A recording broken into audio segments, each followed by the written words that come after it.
he had all of his kids with him, and he was happy because I don't think he had ever had just all of them. Yeah, Justin, we are inside the Trap Music Museum where they pay tributes to some of the most influential rappers that come out of Atlanta. We're talking about people like Future here. You got 21 Savage and, of course, Rich Homie Quan. Now, he is from Atlanta, but he gained national success, but he never forgot his roots.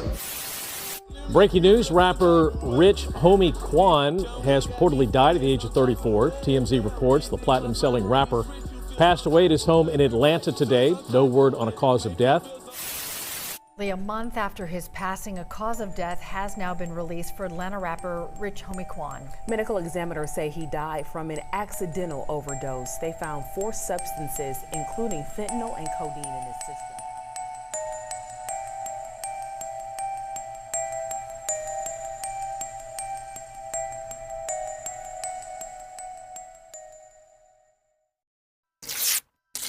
September 4th, 2024.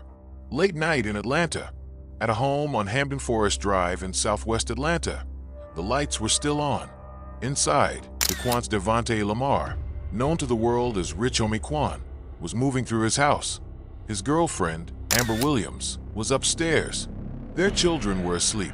His brother, Andre Munford, was staying at the house. It was a normal night until it wasn't. Around 3 a.m. on September 5th, Andre woke up. He walked downstairs toward the kitchen, and that's when he saw something that didn't look right. His brother was lying on the floor near the kitchen counter. Food was still in his mouth. Andre later told police it was very unusual. Quan wasn't moving, but Andre assumed he had fallen asleep while eating. He picked his brother up off the floor and carried him to the couch in the living room, laying him down gently. Andre didn't call for help. He didn't check for a pulse. To him, his brother was just asleep. He went back upstairs and returned to bed. Hours passed. At 6:45 a.m., Amber Williams woke up. She noticed Quan wasn't in bed beside her. When she walked downstairs, she found him on the couch. She thought he was sleeping. She had to take the kids to school, so she grabbed a blanket and covered him. He felt cold to the touch, but she convinced herself it was just the air conditioning. She left the house with the children and drove them to school. When she returned home around 7:30 a.m., she went back to the bedroom and fell asleep again. The house was quiet, too quiet. At 11 a.m., Amber woke up again. Something told her to check on Quan. She walked downstairs to the living room where he was still on the couch in the same position. She called out to him. No response. She walked closer. His body was cold, colder than before. Panic set in. She reached for his wrist. No pulse. She put her hand near his mouth. No breath. She turned him over, and that's when she saw it. Foam. White foam coming from his mouth.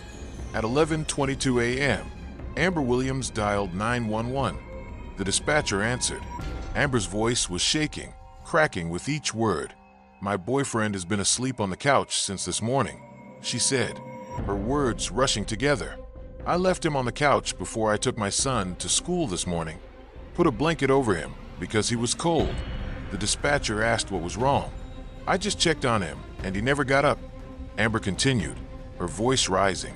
"I don't feel a heartbeat. I don't feel him breathing. I turned him over and see he kind of foamed at the mouth." The dispatcher remained calm, professional, asking for the address, asking if Amber could perform CPR. But Amber was breaking down. "He's not waking up," she screamed. "Quick, please." The dispatcher walked her through chest compressions. Amber was crying, begging Quan to wake up, begging him to come back. But he wasn't coming back. Within minutes, Atlanta police and paramedics arrived at the Hampton Forest Drive residence. Officers entered the home and found Quan on the living room floor. Amber had moved him there while trying to perform CPR. His body was cold. His lips had a bluish tint. There was no pulse, no breathing, no signs of life. The responding officer later wrote in his report, "While on scene, I did not observe any foul play. Mr. Lamar did not appear to be alert, conscious, or breathing."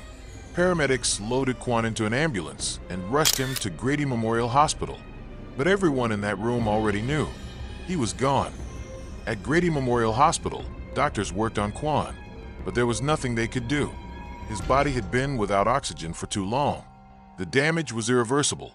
At approximately 11:39 a.m. on September 5th, 2024, Daquan's Devontae Lamar, Rich Homie Quan, was pronounced dead. He was 34 years old. His family was notified. The Fulton County Medical Examiner's office was contacted. An autopsy was scheduled for the following day, September 6th. Back at the house on Hampden Forest Drive, police secured the scene. They found no signs of forced entry, no signs of a struggle. In the master bedroom, officers noted a nightstand with various items, but nothing that immediately suggested foul play. Under the driver's seat of a vehicle on the property, officers found a small amount of marijuana, but that wasn't what killed him. When police interviewed Andre Munford, he repeated what he had seen at 3 a.m. "I found him asleep on the floor by the kitchen with food in his mouth," Andre said. "It was very unusual. I picked him up and put him on the sofa." Andre's voice carried the weight of regret. If he had checked closer, if he had called 911 right then, would his brother still be alive? But he didn't know. None of them knew. They thought he was just sleeping. On September 6th, an autopsy was performed at the Fulton County Medical Examiner's office. Doctors examined Quan's body, searching for answers. There were no signs of trauma, no bruises, no wounds, no injuries that would explain his death.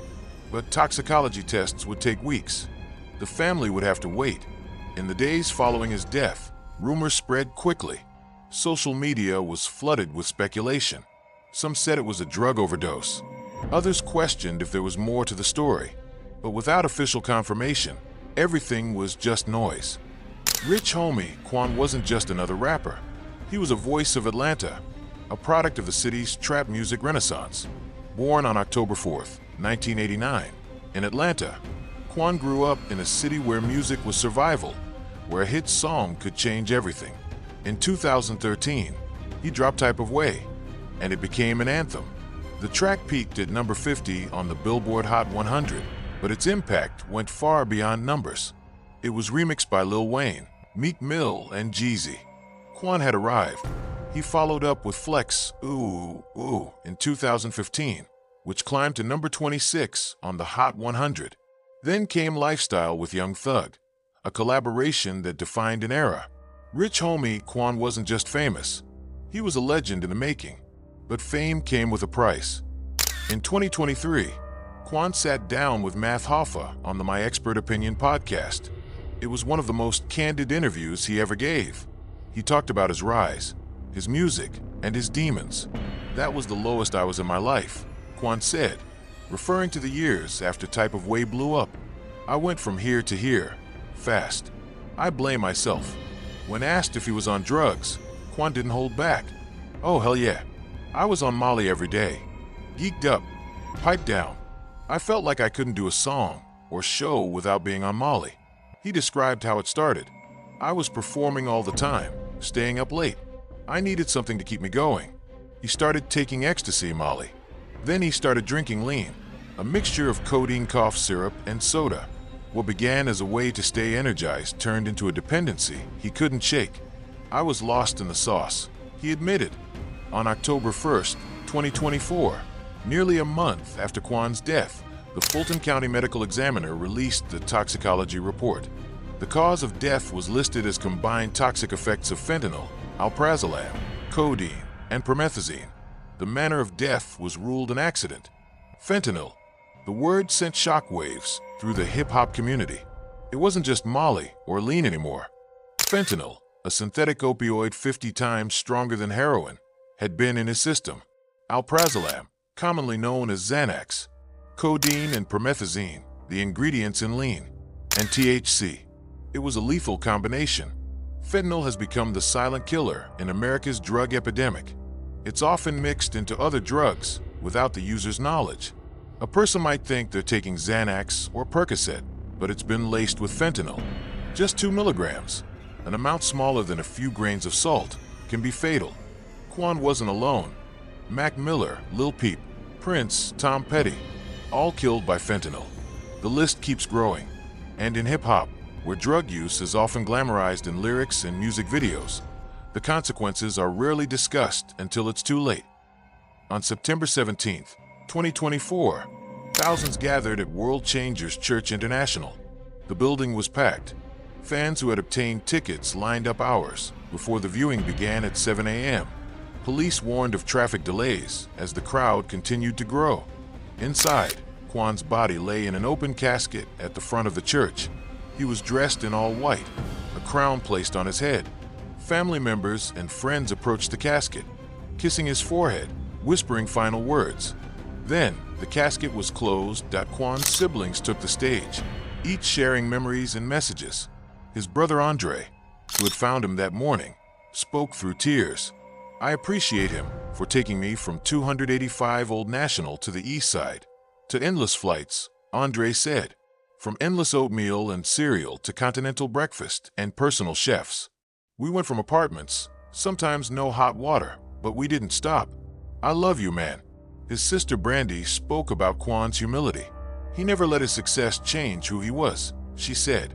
"He was still the same brother who would call just to check on us." Atlanta rapper Killer Mike delivered a powerful eulogy. "He was an example of grace," Killer Mike said. "He didn't let his ego get in the way of him being a good man.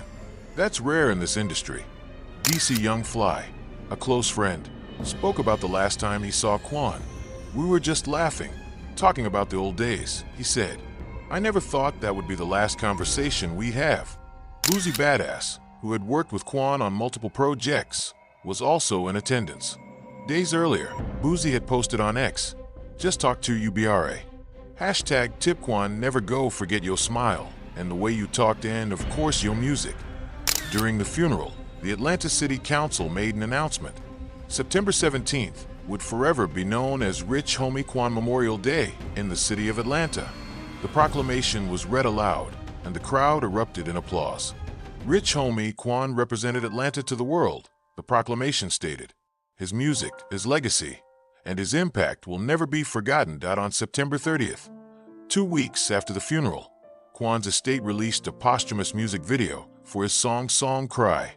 The video was directed by Marcel B. and featured footage Quan had filmed before his death, interspersed with scenes from his funeral. The video showed Quan in the studio, performing at shows, riding in luxury cars, living his life. Then it cut to the funeral. The white doves being released, the casket being carried, the tears. Homie Quan's catalog has accumulated over 3.34 billion on-demand streams in the United States. Type of way, flex, lifestyle. These songs are timeless. They defined an era. They gave voice to a generation. But beyond the numbers, Quan's legacy is about vulnerability. He was one of the few rappers who openly discussed his struggles with addiction. He didn't hide it. He didn't glorify it in his later years. He acknowledged it, and he tried to warn others. In his final interview on My Expert Opinion, he said, "I was lost in the sauce. It was a confession, a plea, a warning.